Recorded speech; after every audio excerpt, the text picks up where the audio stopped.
Shalom, senang bisa berjumpa lagi dalam renungan hari ini. Saya ingin membacakan firman Tuhan. Mari kita berdoa. Tuhan, kami mau membaca dan merenungkan firman. Pimpinlah kami, beri damai sejahtera, berikan pengertian. Dalam nama Yesus. Amin. Mazmur 121 ayat 2. Pertolonganku ialah dari Tuhan yang menjadikan langit dan bumi. Itulah Mazmur 121 ayat yang kedua. Tema kita, jangan menyerah. Tuhan pasti menolong. Saudara, hidup ini adalah sebuah perjalanan. Hidup ini membutuhkan perjuangan.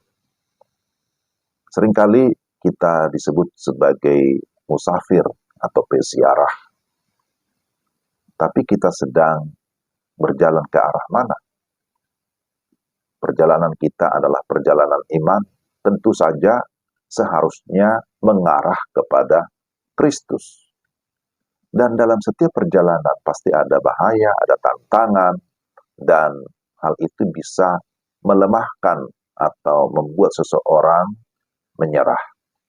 Tetapi firman Tuhan hari ini mau meneguhkan saudara dan saya bahwa kita punya penolong yang setia, itulah Tuhan. Tantangan bisa membuat seseorang menyerah, karena tantangan itu macam-macam, baik itu secara fisik maupun secara rohani. Kalau kita perhatikan konteks bacaan kita, Mazmur 121, di sana ada tantangan-tantangan juga, seperti pengaruh kepercayaan lain yang menawarkan jalan lain, pertolongan yang instan di luar Kristus. Ada berhala-berhala, ada dukun-dukun dan lain sebagainya. Juga tantangan berupa penderitaan atau kesusahan karena usaha yang bangkrut, karena dibuang oleh keluarga, karena sakit penyakit, karena virus dan lain sebagainya. Bisa juga tantangan dari pihak lain, ada ancaman teror, ada bullying, persekusi, ya, dan lain sebagainya. Juga ada masalah finansial, masalah ekonomi, masalah jabatan politik, masalah-masalah keluarga, dan berbagai masalah yang bisa membuat seseorang akhirnya menyerah, bahkan bisa mundur dari imannya. Itu banyak juga terjadi di tengah dunia ini. Tapi sebagai orang percaya, bagaimana kita supaya tetap kuat dan pantang menyerah? Maka firman Tuhan, Mazmur 121 ayat 1 dan 2 pertama-tama, di sana kita diminta supaya fokus kepada Tuhan, bukan pada persoalan. Jangan fokus kepada tantangan. Pemazmur memandang ke gunung-gunung, tapi nggak ada pertolongan kan? Mengapa tidak ada? Karena memang gunung itu hanya ciptaan. Kita tidak bisa berfokus atau mengandalkan ciptaan lainnya, termasuk manusia, tidak bisa diandalkan.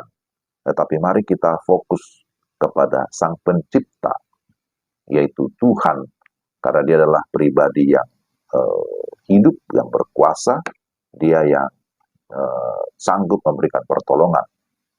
Dan yang kedua, memang harus sungguh-sungguh meyakini pertolongan Tuhan secara terus-menerus, bahwa Dia tidak hanya menolong satu kali, tidak hanya mampu beberapa kali, tapi kita percaya Dia adalah penolong, Dia pemelihara yang setia. Ada orang percaya Tuhan kalau semuanya baik-baik karena kondisi sehat, kondisi sukses, dan berkata puji Tuhan. Tapi bagaimana kalau situasi sulit masih tetap enggak berkata haleluya puji Tuhan? Maka bagian ini berkata, pertolonganku ialah dari Tuhan. Dalam segala situasi apapun, suka duka, dalam keadaan penderitaan, dalam keadaan kelegaan, dalam keadaan apapun, kita harus tetap percaya kepada Tuhan yang menuntun kehidupan kita siang malam, karena Dia tidak pernah tertidur. Ya, lihat ayat yang ketiga, Dia tidak pernah terlelap. Ingat peristiwa tiang awan, tiang api dalam perjalanan bangsa Israel, artinya bahwa Tuhan hadir kapan saja. Dia menaungi umatnya.